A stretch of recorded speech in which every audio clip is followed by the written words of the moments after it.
শুরুটা হয় থাইল্যান্ডের একটি শান্ত জনবহুল গ্রাম থেকে, যেখানে প্রতিদিন মানুষ নিজের জীবন নিয়ে ব্যস্ত থাকে।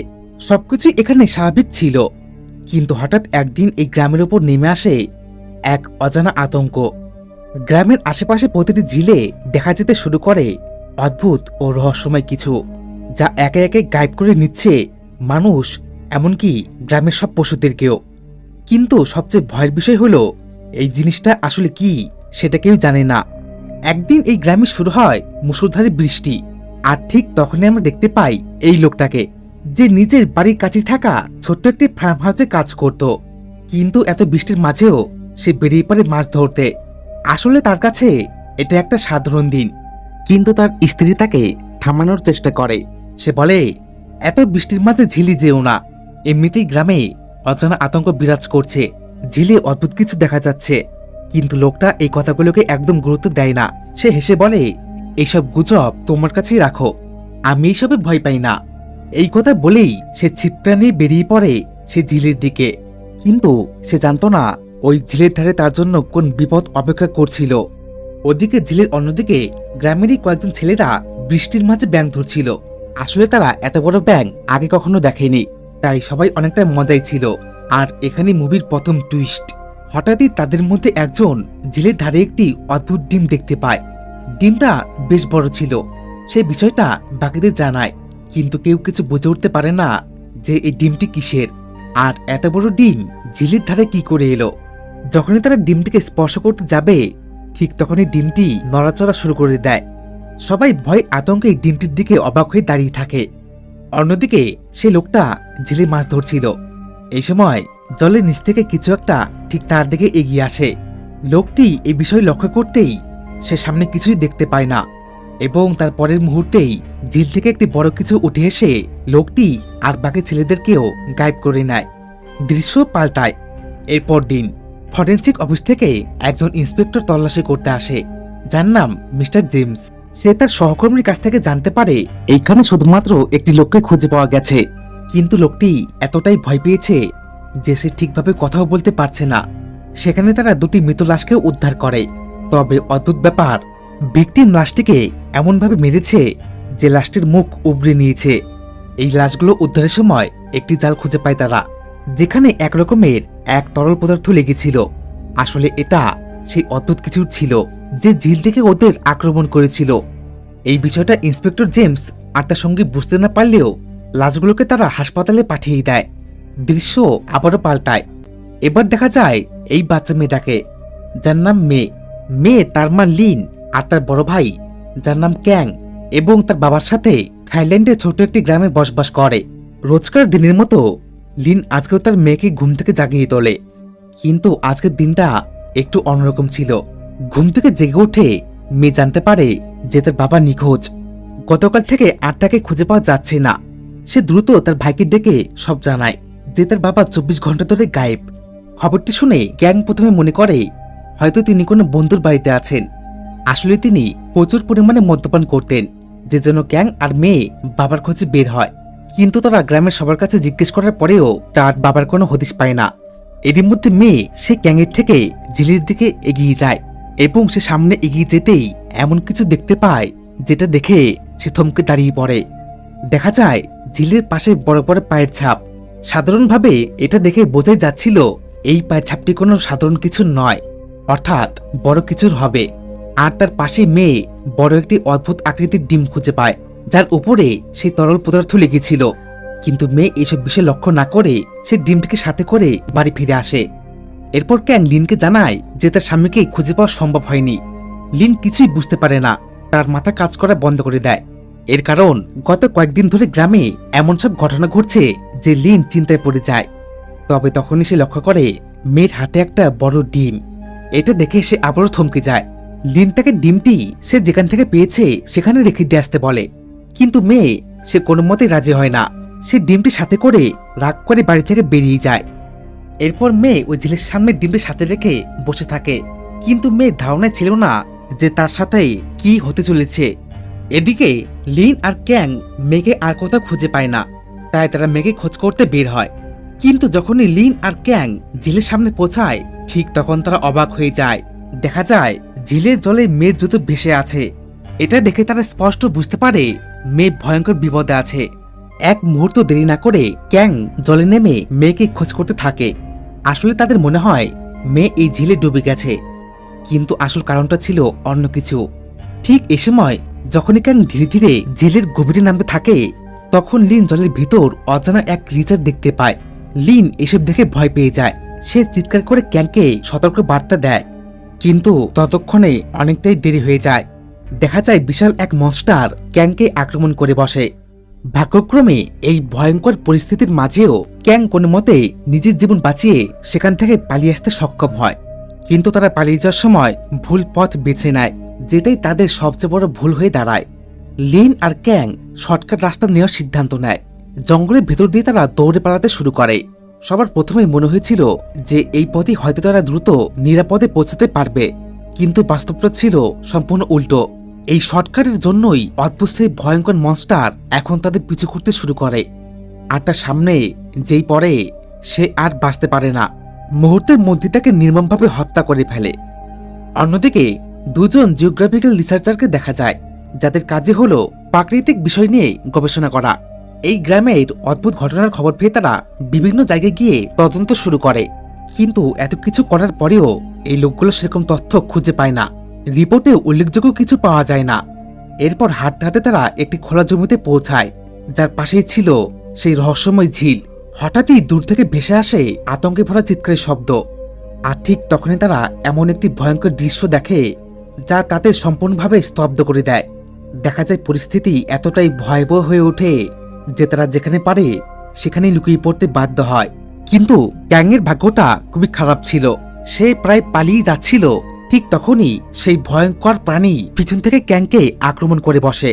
সেই মুহূর্তে লিন কোনোভাবে ক্যাংকে উদ্ধার করে রাস্তার দিকে নিয়ে আসে। এরপর একটি গাড়ির সাহায্যে দ্রুত ক্যাংকে হাসপাতালে ভর্তি করা হয়, কিন্তু কেউ তখনও বুঝতে পারেনি এটা তো কেবল শুরু ছিল। ওদিকে হাসপাতালে পৌঁছানোর পর চারদিকে হইচই শুরু হয়ে যায়। এর কারণ ক্যাংয়ের শরীরের অবস্থা ছিল অত্যন্ত ভয়াবহ। সে যেভাবে আহত হয়েছিল ঠিক তেমন আঘাত আগে কোনো ডাক্তার দেখেনি। আর সবচেয়ে ভয়ের বিষয় হলো আঘাত পাওয়া জায়গা থেকে ধীরে ধীরে ক্যাংয়ের শরীর পচন ধরতে শুরু করে। তাই পরিস্থিতি খুব খারাপ দেখে হাসপাতালের এক স্টাফ দ্রুত পুলিশ স্টেশনে ফোন করে সম্পূর্ণ ঘটনা জানায়। এরপর এক অফিসার সেখানে এসে লিনের কাছে জানতে চায় তাদের সাথে আসলে কি ঘটেছিল।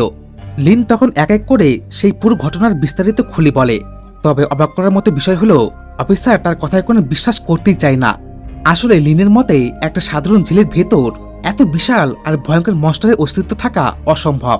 লিন তখন এটাও জানায় সে জীবনে এত বড় আর অদ্ভুত প্রাণী আগে কখনো দেখেনি।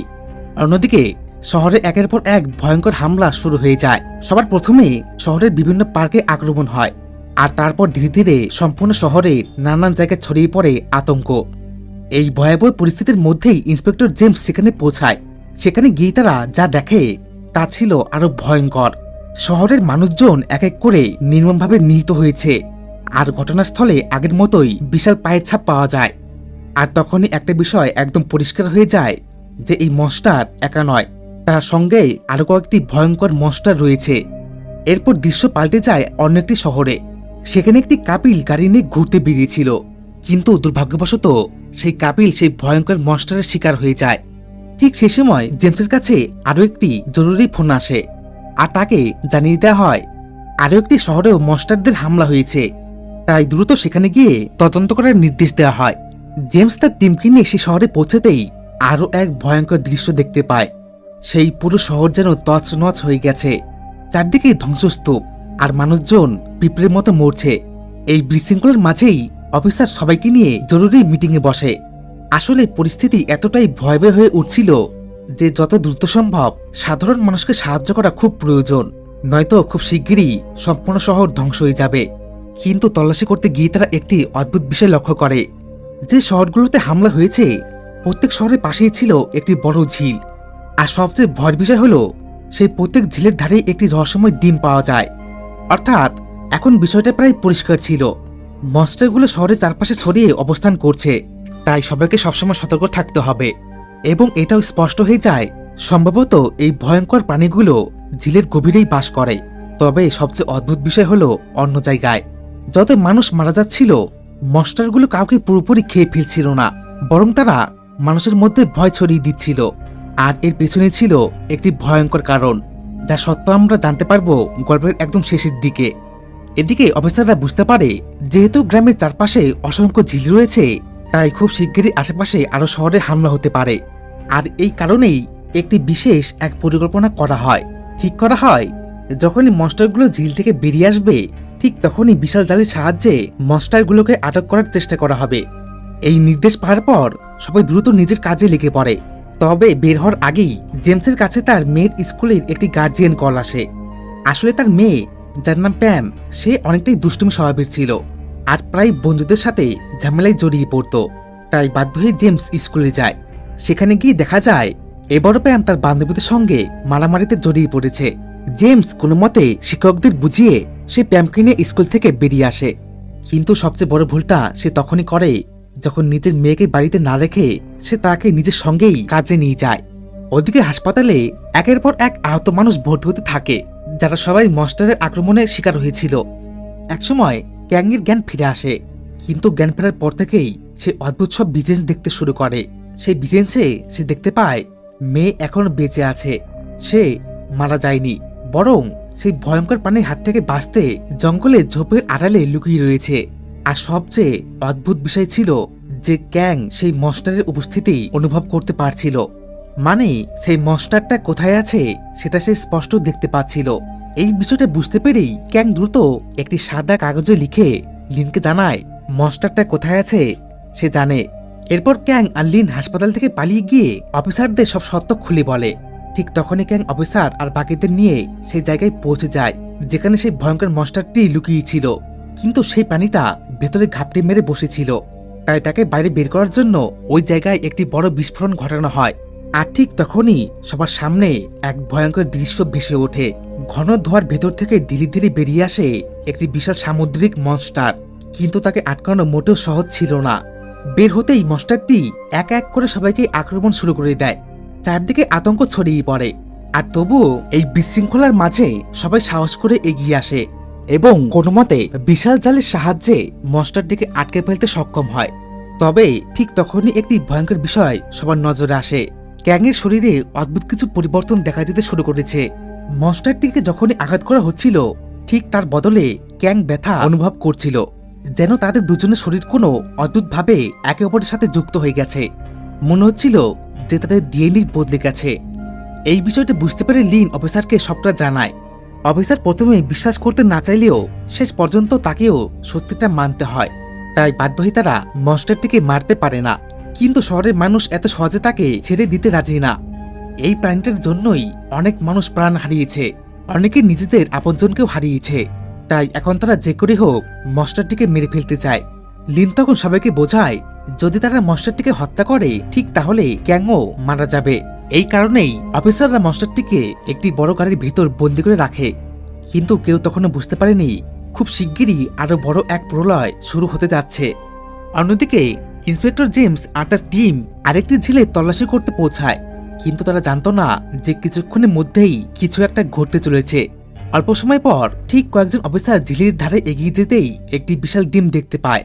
আর তখনই একটা বিষয় একদম পরিষ্কার হয়ে যায় যে এই ডিমগুলো ওই মনস্টারদের। কিন্তু সবচেয়ে ভয়ঙ্কর ব্যাপার ছিল শহরে যেটা ধরা পড়েছে এটা তার থেকেও অনেক বড় কোনো প্রাণীর ডিম। এর কারণ আশেপাশে থাকা বিশাল পায়ের ছাপ সেটাই স্পষ্ট ইঙ্গিত দিচ্ছিল। কিন্তু ঠিক তখনই ঘটনায় বড় এক টুইস্ট আসে। ঝিলের ধারে অফিসাররা মেয়েকে জীবিত উদ্ধার করে, কিন্তু পরিস্থিতি তখনও নিয়ন্ত্রণের বাইরে ছিল। আসলে সবাই জানতো যে কোনো মুহূর্তে সে দানবীয় মনস্টার আক্রমণ করতে পারে। জেমস দ্রুত মেয়ে আর সেই ডিমটিকে নিয়ে গাড়ির ভেতর উঠে বসে। ঠিক তখনই বাইরে থেকে ভয়ঙ্কর চিৎকারের শব্দ ভেসে আসে। বের হওয়ার আগে জেমস তার মেয়ের হাতে একটি ওয়াকিটকি দিয়ে যায়, যাতে বিপদের আভাস পেলেই সে দ্রুত খবর দিতে পারে। কিন্তু বাইরে বেরিয়েই জেমস চমকে ওঠে, কারণ সেখানে কেউ ছিল না। মাত্র 1 মিনিট আগেও এখানে তার টিমের সবাই দাঁড়িয়েছিল, কিন্তু এখন চারদিকে শুধু রক্ত পড়ে আছে। আর এই মুহূর্তেই রহস্যটা আর গভীর হয়ে ওঠে। ঠিক তখনই গাড়ির ওপর থেকে ভয়ঙ্কর গর্জনের শব্দ ভেসে আসে। জেমস সেদিকে তাকাতেই দেখতে পায় সেই বিশাল দানবীয় মনস্টার, যে অদ্ভুতভাবে ঠিক তার দিকেই তাকিয়ে আছে। জেমস এক মুহূর্তের জন্য বুঝতে পেরে যায় যে তারা মারাত্মক বিপদে পড়েছে। তবে মনস্টারটি ধীরে ধীরে গাড়ির ভেতরে থাকা ডিমটির দিকে এগিয়ে যায়। বিষয়টা বুঝতে পেরেই জেমস দ্রুত অকিটকিতে সে প্যামকে সতর্কবার্তা দিয়ে বলে যেন তারা কোনো মতেই ভেতরে শব্দ না করে। কিন্তু পরিস্থিতি এতটা সহজ ছিল না। মনস্টারটিকে দেখেই প্যাম ভয় চিৎকার করে ওঠে। সেই মুহূর্তে মেয়ে কোনো মতে তাকে শান্ত করার চেষ্টা করে, কিন্তু ততক্ষণে অনেক দেরি হয়ে গেছে। মনস্টারটি হঠাৎ করেই গাড়ির ভেতর আক্রমণ শুরু করে দেয়, আর ঠিক তখনই ডিমটিও অদ্ভুতভাবে নড়াচড়া করতে শুরু করে। ভেতরে থাকা মেয়ে আর প্যাম দুজনেই আতঙ্কে কাঁপতে থাকে। ভাগ্যবশত মনস্টারটি এখন তাদের আঘাত না করে সে নিজের ডিমটি সেখান থেকে নিয়ে বেরিয়ে যায়। কিন্তু ঠিক সেই মুহূর্তে প্যাম ভয় আর তাড়াহুড়োয় একটি বড় ভুল করে বসে। সে গাড়ি থেকে বেরিয়ে আসে, আর তাকে দেখা মাত্রই মনস্টারটি ভয়ঙ্করভাবে প্যামের উপর আক্রমণ চালায়। নিজের মেয়েকে বাঁচানোর জন্য জেমস একটি উপায় খুঁজে পায়। সে পাশের একটি গাড়িতে গুলি করে বিস্ফোরণ ঘটায়, আর সেই বিস্ফোরণ শব্দে মনস্টারটি সেখান থেকে পালিয়ে যায়। তবে এদিকে প্যাম গুরুতরভাবে আহত হয়ে পড়ে। এরপর জেমস দ্রুত নিজের মেয়েকে নিয়ে হাসপাতালের উদ্দেশ্যে রওনা দেয়। ওদিকে অফিসার সবাইকে মন্দির ও চার্চে আশ্রয় নেওয়ার নির্দেশ দেয়। এর কারণ সেই মুহূর্তে এই পুরো শহর আতঙ্কে ডুবেছিল, আর নিরাপদ জায়গা বলতে একমাত্র মন্দির আর চার্চকেই মনে করা হচ্ছিল। আর তাই এক এক করে সব মানুষদের বাসে করে নিরাপদ স্থানে সরিয়ে নেওয়া শুরু হয়। কিন্তু লোকসংখ্যা এতটাই বেশি ছিল যে সবাইকে নিরাপদে সরিয়ে নেওয়া সম্ভব হচ্ছিল না। এরই মধ্যে যে গাড়ির ভেতরে মশারটিকে বন্দি করে রাখা হয়েছিল সেটি হঠাৎ করেই ভয়ঙ্করভাবে গর্জন শুরু করে। ঘটনাস্থলে থাকা সবাই আতঙ্কিত হয়ে পড়ে। এর কারণ তারা ভালো করে জানত শহরে শুধু একটি নয়, একাধিক মনস্টার ঘুরে বেরোচ্ছে। আর ঠিক তখনই সেই গর্জনের শব্দ শুনে বিশাল দানবীয় মনস্টার সেখানে চলে আসে। এই দৃশ্য দেখে চারদিকে হইচই শুরু হয়ে যায়। মানুষজন জীবন বাঁচাতে যেদিকে পারে সেদিকে ছুটতে শুরু করে। কিন্তু ঠিক তখনই একটি অদ্ভুত বিষয় সবার নজর আসে। দানবীয় সেই প্রাণীটি মানুষদের আক্রমণ করছিল না, বরং সে শুধু নিজের সঙ্গীটাকে উদ্ধার করতে চাইছিল। ক্যাং এই বিষয়টা বুঝতে পেরে যে গাড়ির ভেতরে মনস্টারটিকে বন্দি করে রাখা হয়েছিল সেই গাড়ি নিয়ে সে শহরের বাইরে বেরিয়ে পড়ে। আর তখনই বড় মনস্টারটিও এখন তার পিছু নিয়ে শহর ছেড়ে পালিয়ে যায়। এইভাবেই এই পুরো থাইল্যান্ড ভয়ঙ্কর মৃত্যুর হাত থেকে বেঁচে যায়। ওদিকে হাসপাতালে পৌঁছানোর আগেই মাঝপথেই প্যাম মৃত্যুবরণ করে। কিন্তু সবচেয়ে বড় রহস্যটা তখনও বাকি ছিল। অফিসার ইচ্ছে করে সংবাদ মাধ্যম আর সোশ্যাল মিডিয়ায় জানিয়ে দেয় যে ভাইরাল হওয়া সব ভিডিও ফুটেজগুলো আসলে একটি মুভির শুটিংয়ের অংশ ছিল। কিন্তু কেন সে এমন মিথ্যে কথা বলেছিল, এর আসল কারণ ভিডিওর শেষে স্পষ্ট হবে। এরপর ধীরে ধীরে মানুষ আবার নিজেদের স্বাভাবিক জীবনে ফিরে আসতে শুরু করে। অবশেষে লিন তার মেয়েকে খুঁজে পায়। কিন্তু দিন কেটে যায়, সপ্তাহ পেরিয়ে যায়, তবুও আর ক্যাং কখনো ফিরে আসে না। এমনকি সেই ভয়ঙ্কর মনস্টারগুলো সেদিনের পর থেকে রহস্যজনকভাবে গায়েব হয়ে যায়। এরপর কেটে যায় ৫টি বছর, আর এই সময়ের মধ্যেই জেমসের জীবন অনেকটাই বদলে যায়। সে আর আগের মতো ছিল না, নতুন এক জীবনের শুরুতে দাঁড়িয়ে। তবে সে এখনো অতীতের ভয়ঙ্কর স্মৃতি ভুলতে পারেনি। এদিকে মেয়েও অনেক বড় হয়ে গেছে। কিন্তু ধীরে ধীরে জেমস বুঝতে পারে এই ভয়ঙ্কর প্রাণীগুলো কোনো সাধারণ জীব নয়। আর তাই আসল সত্য জানার জন্য সে ওই এলাকার চার্চের ফাদারের সাহায্য নেয়। এর কারণ স্থানীয়দের বিশ্বাস ছিল এই ঝিল আর আশেপাশের জঙ্গলকে ঘিরে বহু পুরনো রহস্য লুকিয়ে আছে। এরপর ফাদার জেমসকে এমন কিছু তথ্য জানায় যা শুনে সে সম্পূর্ণ অবাক হয়ে যায়। ফাদারের মতে বহু বছর ধরেই এই এলাকায় অদ্ভুত সব প্রাণীর অস্তিত্বের কথা শোনা যেত, কিন্তু মানুষ সেগুলোকে কেবল গুজব ভেবে এড়িয়ে গেছে। আর এখন সেই ভয়ঙ্কর প্রাণীগুলো আবার ফিরে এসেছে, এবং তারা এই ঝিলের গভীর অংশেই লুকিয়ে থাকে। তো যাই হোক, এরপর থেকে জেমসের আচরণ ধীরে ধীরে বদলাতে শুরু করে। সে বুঝতে পারে মেয়ের সঙ্গেই এই রহস্যময় ঘটনার একটা না একটা গভীর সংযোগ অবশ্যই আছে। আর সেই সত্যটা জানার জন্য সে গোপনে মেয়ের ওপরে নজর রাখা শুরু করে। সে প্রতিদিন স্কুল যাওয়া থেকে শুরু করে বাড়ি ফেরার পথ পর্যন্ত অনুসরণ করতে থাকে। প্রথমে সবকিছু স্বাভাবিক মনে হলেও ধীরে ধীরে সে কিছু অদ্ভুত বিষয় লক্ষ্য করতে শুরু করে। মেয়ে প্রায় একা একা সেই রহস্যময় ঝিলের আশেপাশে ঘোরাঘুরি করত, আর যেন কোনো অজানা কিছু টানে বারবার সে সেখানেই যেত। তখনই জেমসের সন্দেহ আরো গভীর হয়ে ওঠে। হয়তো মেয়েই এই ভয়ঙ্কর রহস্যের সঙ্গে জড়িয়ে থাকা একমাত্র ব্যক্তি। আর তারপর একদিন সে এমন এক সত্য দেখতে পায় যা পুরো ঘটনার দিকটাই বদলে দেয়। সেদিন জেমস গোপনে মেয়ের পিছু নেয়, আর তখনই সে নিজের চোখের সামনে দেখতে পায় মেয়ের সঙ্গে সত্যিই সেই মনস্টারগুলো সম্পর্ক রয়েছে। মেয়ে তাদের ফার্ম হাউস থেকে একটি ছাগল এনে মনস্টারটিকে খেতে দেয়। আর এই দৃশ্য দেখা মাত্রই জেমস যেন সম্পূর্ণ হতবাক হয়ে যায়। এক মুহূর্ত দেরি না করে সে মেয়েকে হাতে নাতে ধরে ফেলে এবং জোর করে তার কাছ থেকে সত্যটা জানার চেষ্টা করে। কিন্তু ঠিক তখনই হঠাৎ করে সেই মনস্টারটি বেরিয়ে এসে জেমসের উপর হামলা চালায়। ভাগ্যক্রমে সেই মুহূর্তে মেয়ে কোনো মতে জেমসকে বাঁচিয়ে নেয়। আসলে একমাত্র মেয়েই পারত মনস্টারগুলোকে শান্ত রাখতে। তবে তখন জেমসের মাথায় একটা জিনিসই ঘুরছিল, প্রতিশোধ। এর কারণ এই প্রাণীর কারণেই সে তার মেয়েকে হারিয়েছে। রাগ আর ঘৃণায় অন্ধ হয়ে জেমস বিস্ফোরণ ঘটিয়ে মনস্টারটিকে মেরে ফেলার চেষ্টা করে, কিন্তু শেষ পর্যন্ত সে সেটা করতে পারে না। আসলে তখন সে বুঝতে পারে যে প্রিয় মানুষকে হারানোর কষ্ট মানুষকে ভেতর থেকে বদলে দেয়, আর সেই দুঃখই কখনো কখনো আমাদের আরো হিংস্র করে তোলে। অবশেষে সব রহস্যের উত্তর খুঁজতে খুঁজতেই জেমস সেই গুহার ভেতর প্রবেশ করে, আর ভেতরে ঢুকতেই সে এমন কিছু দেখতে পায় যা দেখে তার পায়ের নিচের মাটি সরে যায়। দেখা যায় গুহার চারদিকে ছড়িয়েছিল সেই প্রাচীন যুগের অসংখ্য চিহ্ন ও নিদর্শন। সেখানে একটি বিশাল বুদ্ধ মূর্তি স্থাপন করা হয়েছিল, যার সামনে বহু বছর আগে নিয়মিত পূজা পার্বণ করা হতো বলে মনে করা হচ্ছিল। কিন্তু সবচেয়ে অদ্ভুত বিষয় হলো গুহার দেওয়ালগুলো। দেওয়াল জুড়ে আঁকা ছিল অসংখ্য রহস্যময় চিহ্ন, আর সেই ছবিগুলো দেখে জেমস বুঝতে পারে এগুলো কোনো সাধারণ প্রাণীর ছবি নয়, এগুলো ছিল সেই ভয়ঙ্কর মনস্টারগুলোরই প্রতিচ্ছবি। ধীরে ধীরে দেওয়ালে সেই প্রাচীন ছবিগুলো থেকে একদম পরিষ্কার হয়ে যায় হাজার বছর আগেও এই প্রাণীগুলোর অস্তিত্ব ছিল। তবে সবচেয়ে ভয়ঙ্কর সত্যটা ছিল অন্য জায়গায়। সেই প্রাচীন যুগে এই গ্রামের মানুষ ওই প্রাণীগুলোকে দানব নয়, বরং গ্রামের রক্ষাকর্তা হিসেবে বিশ্বাস করত, আর তাদের শান্ত রাখার জন্যই এই গুহার ভেতর বিশেষ পূজা আর আচার অনুষ্ঠান করা হতো। এর কারণ স্থানীয়দের ধারণা ছিল যতদিন এই প্রাণীগুলো শান্ত থাকবে ততদিন এই পুরো গ্রাম নিরাপদ থাকবে। কিন্তু এখন কোনো অজানা এক কারণে সেই রক্ষাকর্তারাই ভয়ঙ্কর এক মৃত্যুদূতে রূপান্তরিত হয়েছে। আর এখানেই এই মুভিটা শেষ হয়। এবার আসি মুভির সবচেয়ে ইন্টারেস্টিং হিডেন ফ্যাক্টে। প্রথমত, অফিসার আসল সত্যটা সে কেন সবার কাছ থেকে লুকিয়ে রেখেছিল। এর কারণ সে জানতো মানুষের লোভ আর ভুল কারণেই এই ভয়ঙ্কর প্রাণীগুলো আরো হিংস্র হয়ে উঠছে। আর যদি গ্রামের মানুষ এই সত্যটা জেনে যেত, ঠিক তাহলে সেই পুরো এলাকায় ভয় আর বিশৃঙ্খলা ছড়িয়ে পড়ত। তাই পরিস্থিতির নিয়ন্ত্রণে রাখতেই সে বারবার মিথ্যে কথা বলেছিল। আর সবচেয়ে বড় রহস্য ছিল মেয়েকে ঘিরে। আসলে অন্য মানুষদের আক্রমণ করলেও মনস্টারগুলো মেয়ের সামনে অস্বাভাবিকভাবে শান্ত হয়ে যেত। মুভির ইঙ্গিত অনুযায়ী ছোটবেলা থেকেই মেয়ের সঙ্গে সেই রহস্যময় ঝিল আর সেই প্রাণীগুলোর অদ্ভুত সংযোগ ছিল। সম্ভবত সে কোনোভাবে সেই প্রাচীন রক্ষাকর্তা প্রাণীগুলোর সঙ্গে যুক্ত ছিল। আর শেষের সবচেয়ে বড় প্রশ্ন, যে ক্যাংয়ের সঙ্গে আসলে কি ঘটেছিল।